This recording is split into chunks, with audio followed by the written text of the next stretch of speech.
The webinar is going to be on the biggest marketing and leasing mistakes to avoid in 2018.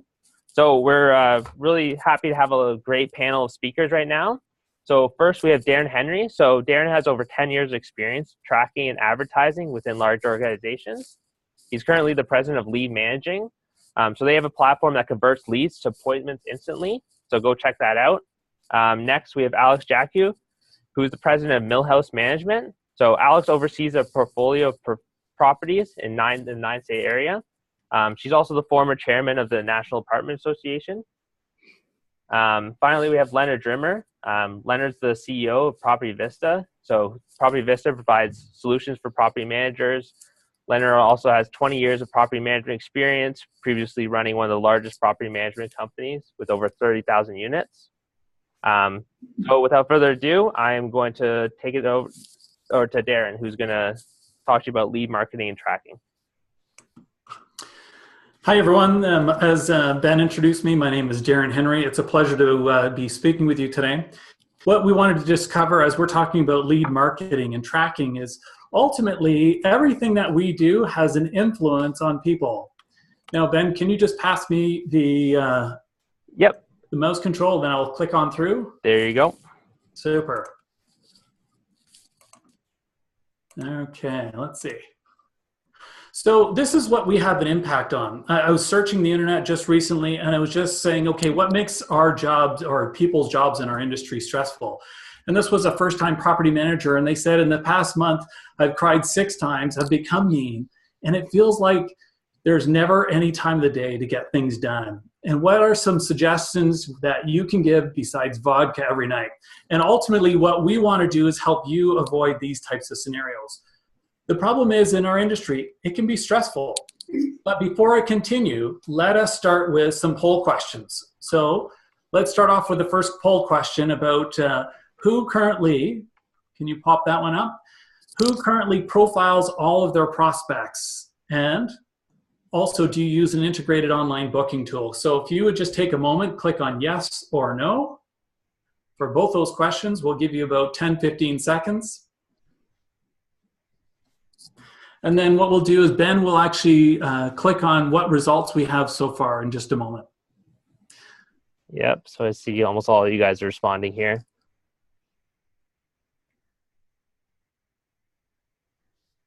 All right, I'm just gonna end the poll here. All right, so here are the results. So 78% actually profile their prospects, and 39% are using an integrated online booking tool. Excellent. So these are important questions because what basically happens, and I'll take the lead again if you don't mind, Ben, just to grab the slide. There we go. 56% of employees say that stress is impacting their performance at work, whether it be deadlines or relationships or staff management. You know, in our industry, it is a tough business. And when they are stressed and they're not performing well, it impacts the whole leasing process. Let me give you a few examples. In email response rates, when we see in terms of the data, we're finding that over 40% of emails are not responded to in 24 hours. And those who actually respond to emails in less than that time, the average is just under 9 hours. And only 13% of those are even responded to in an hour, which are typically the call centers. Stress impacts that. The processes impact that in terms of leasing and marketing. When it comes to call handling, we know that when staff are engaged and they're able to piece things together, they can do a good job. But if they're under the gun and marketing and leasing processes are not solid and really in place, we find that staff ask only on average 1 question per call. And we find that calls over 2 minutes, staff may ask only 2 to 2.5 questions. And interestingly, it's often the prospects that are driving the questions, and really the agents are sitting back and being able to answer things, but not really collecting the leads and being the leader themselves. When it comes to call quality, we also see that their performance may suffer. We've seen as many as 40% of appointments, staff are not asking for the name and phone number of the prospect. They're just saying, yes, come on in. We know that also as much as 93% of calls, staff are not asking for the source of the lead. And so this really makes things very, very challenging, especially when you're trying to look at your traffic reports. So I'm hoping that most of you are automating your reports. When it comes to 75% of your calls, booking appointments, we see that many of them are not getting booked at a specific time. They might say, come after work or come with my open house. So we really believe that these have huge implications. So when we did a case study not too long ago, just over a year ago, we looked at what engaged leasing staff do. And so we would highly encourage you that make sure your staff are asking really good questions. And we found that when staff ask at least 7 questions per call, they can spend 4 to 6 minutes per call. And basically through that whole process, we are noticing that conversation and that level of engagement will actually convert prospects to appointments as much as 50% over the phone. And when you're doing that, we really are strong encouragers that you capture and predefined profile for each one of your prospects. Find out who they are, document it so that you can use it for later database purposes. When we talk about the integrated online bookings, this is a huge opportunity. The travel industry is booking close to 160, 170 million travel bookings each and every year. And for us, we can use these same types of technologies, like increasing our leasing velocity. So ultimately, what we see with highlights of an online booking system, you can take leads of all different kinds, and without any staff intervention, you can convert them to appointments, have all these processes done without any work done by your staff. I'll give you a few highlights. So we've seen text message conversions. So 1 out of every 3 text messages, you can convert that to an appointment. We've seen as high as email conversions, automatic without your staff having to do a thing, converting at 57% to appointments. And even with, we're talking these different ones through, 140 bookings per location in 30 days. So I see a question from Lisa, what size property for that 140 bookings? It was a new lease up. The units were approximately 200 to 250. And so in their first time period, as they rolled it out, they had a ton of bookings in that near lease up time. And lastly, it was also, we're seeing new ways of being able to integrate calls to booking. So when someone calls, instead of getting voicemail, we can actually help convert that call to a booking. So it's amazing how online appointments conversions can convert as many as 60% of your portfolio's total appointments. Now, this makes also a huge difference because automatically what we're seeing afterwards is that you can also automatically schedule surveys after all your appointments. And now this is an interesting thing. We get lots and lots of customer data through our CRMs, but how do you make sure that you get a customer experience that you're really, really looking for? So when you're looking for that customer experience, you're looking for that feedback. What were the factors that influenced their decision in terms of whether they wanted to sign a lease with you or not? Was it the curb appeal? Was it the staff interaction? Or was it the price? All these things make a huge difference. So as we go forward, I also want to just recommend that as you're piecing this through, every time you're doing online bookings, that you also capture their predefined profile of their prospects. Those are 2 really critical items, because when you start looking at your marketing and your future, we really want you to take, whether it be your automated processes with bookings or whether how well your staff are handling things. But when you take that high quality information, you can convert that to highly targeted campaigns like seniors with pets. There could be any number of different profiles you're looking at, and they have a direct impact on the conversion. So higher open rates, higher click rates, lower bounce rates, and all of these things make a huge difference. So ultimately, all of us say we deliver customer services, and this is a fact where we did a study, where we heard about this at a study. 80% of companies say they deliver superior service. It's unfortunate that only 8% of customers of these same companies say that they actually do. Where are you at with your marketing and leasing? Well, we want to encourage you to be the leaders in your organizations. Use technology to coach performance and leasing with staff, and use technology to reduce the administrative burden. And last, take every opportunity to target prospect profiles and get them out there. Great. So Alex, I pass it over to you. Great, thanks, Darren. I'm going to give you control here, Alex. Take it away. Thank you. Good afternoon, everyone. I want to talk a little bit about, and this leads right into Darren's comments about customer service. How do we understand what the customer wants? There was a study recently done by Salesforce and reported in a document called State of the Connected Customer. And in that study, 72% of customers said that they wanted the companies with whom they dealt with to understand their unique needs and expectations. Their 4 hot buttons were immediacy, personalization, consistency, and anticipation. And how do we get there? How do we understand what our customer wants? You know, strangely enough, data shows that customers do business with companies they feel comfortable with. But the really, really daunting statistic from my perspective is that 68% of businesses, or 68% of customers, stop doing business with a company because they perceived that they were not being valued. So whether it is a prospect or a resident that's currently living with you, if they have a perception that you're not listening to them, that you're not understanding their unique needs and expectations as outlined in the Salesforce study, then they're going to go and do business elsewhere, which certainly is not something we want to see happen. Whoops. Let's Here, go here. Let me just Can you advance the slide for me? Yep, 1 second.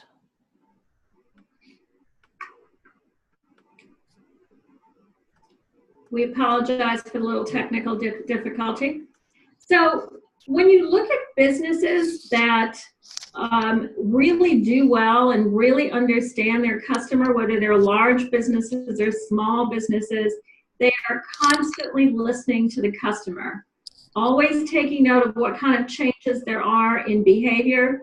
Customers have changes in behavior fairly regularly, particularly when we're looking at different demographic groups and different age cohorts. So those businesses have figured out a process to make sure that they're listening and staying on top of customer expectations. And this is done in the field where leasing people and management people are constantly interacting with customers and asking good questions and listening. And in certainly more technical ways where we can glean customer input and expectations. So I have a rule of 4% that I always talk to my students about, and that rule of 4% is also an important statistic. Data has shown that if a customer is unhappy and isn't pleased with their level of service, only 4% of those unhappy customers will complain and provide feedback to you. That's pretty daunting, because if we realize that the other 96% of unhappy customers aren't talking to you, then we have no actionable data on which to act and change our business approach to satisfy our customers. So how do we get customer feedback? Certainly through one-on-one interactions on site at the property, focus groups, which are done with experienced people that understand the kinds of questions to ask and who to include in the focus group, and surveys, which are probably the least costly and most interesting from the standpoint of how do we gain more information and knowledge about our customer. We have 3 poll questions coming up. If we can get them up on the screen, we'd like you to respond very quickly. The first question is, are you currently surveying your customers? And if so, how frequently? What is the frequency with which you conduct surveys? And have you conducted focus groups to get customer input. We'll take about 10 seconds for the responses.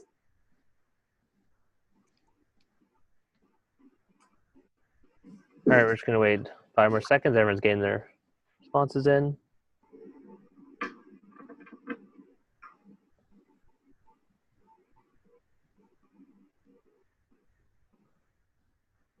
All right. So we have about 53% that are currently surveying residents. Both 13%, I need to put my glasses on here.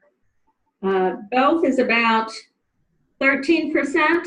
Neither is about 33%. So a third of you are not surveying customers regularly. The frequency, semi-annually at 53%, seems to be the highest percentage. And have you ever conducted a focus group? Only 7% of you have conducted focus groups. So there's lots of opportunity there to think about third-party providers that could potentially help you, particularly in the area of surveying. If I can have the control back for the next slide.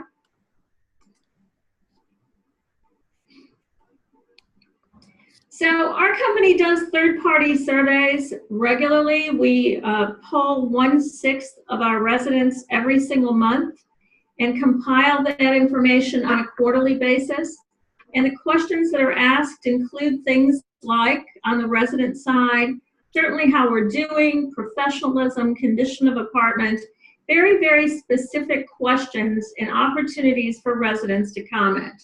On the prospect side, again, we want to understand the interaction with staff, greetings, certainly how our rent compares, floor plans, how the community is perceived by the customer that visits our property. That information is then transmitted to all stakeholders, along with not just numerical data that compares us to our national average, but also with the specific comments. And we try to identify the issues and address them immediately, communicate to the individuals who have made comments. We can do that anonymously through electronic communication. Take positive action, address comments immediately. Something as simple as, we don't have recycling bins at the swimming pool, and can we provide those? And to be able to respond immediately and have that action taken shows that we're listening to our customer. Posting positive responses on social media, and certainly we work with our developers and construction people to adjust our projects based on customer feedback about their perceptions of floor plans and other amenities on the property. I think Bill Gates said it best: your most unhappy customers are your greatest source of learning, and I would encourage you to think about how you're soliciting that information from your customer. And I will turn it over to Lenny. Awesome. Thanks. All right. Lenny, take it away. Perfect. Thanks, everyone. So I want to just sort of feed right into exactly what Darren and Alex have talked about. Just trying to get to the next slide here. There we go. So we want to really look at the entire tenant life cycle, because this really does impact your leasing process as well. From prospecting, leasing, to moving, to renting, to move out, and even how to exit you. So from an exit perspective, right, how a customer leaves you will 100% impact how you're going to lease up in the future, right? Your reputation is what helps you from a leasing perspective. So before we go further, I want to just ask a quick poll question that Ben's going to pull up. Yep. That really talks about your online leasing initiatives. Right, so what percentage in your portfolio is being done online through online applications? So we'll take a couple of seconds here, and then we can talk about why the importance of this question. All right, we're just going to wait 5 more seconds here and get your answers in.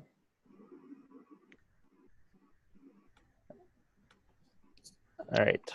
Excellent. So I love to see that actually the majority of you, 47%, are already doing 100% of online applications, followed by 80 to 99% as well. And then we do have a good 18% of you that still don't do any online applications, while some of you are in the smaller 1 to 25% area here. So why this question? Ben, I need my slide control back. Yeah.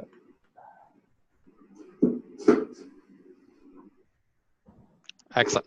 So when we talk to leasing, when we talk about the old way and the new way, obviously the old way is a paper pen way and the new way is electronic. And really the importance here is to be able to really capture all the data. Sorry, I'm trying to progress the next slide, but it's not letting me. Right. So the best way to collect data, the right data, and to sort of lean on what Darren and Alex was saying, was to start it right from the beginning, do it digital, right? Start it digital 100% because that gives you all the data to really start focusing on your prospects and then future residents and then being able to get all that information from them. Sorry, I'm having technical issues on my side here. All right. So typical objections, right? Why don't we do this? They don't have internet. You don't have control. All right. I do not have control. Try now. Let's see. Yes. They are seniors and don't want to use technology or don't know how to use it. We will lose them if we force them to apply online. They do not want to apply online. We will miss the face of the conversation and our brand will suffer. So let's just quickly go through all of these. They do not have internet. So when we talk about that, 87% of Americans use the internet regularly. Only 2.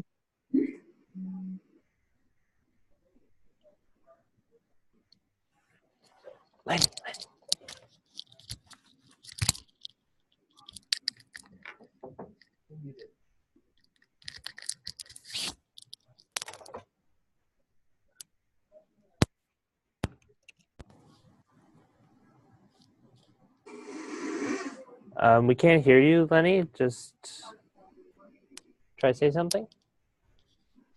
Okay. There you go. You're good. Okay, so good. Who is our customer? They can always apply online and do it directly in your sales center. They're seniors and don't know how to use technology. Well, 4 in 10 seniors now own a smartphone in the US.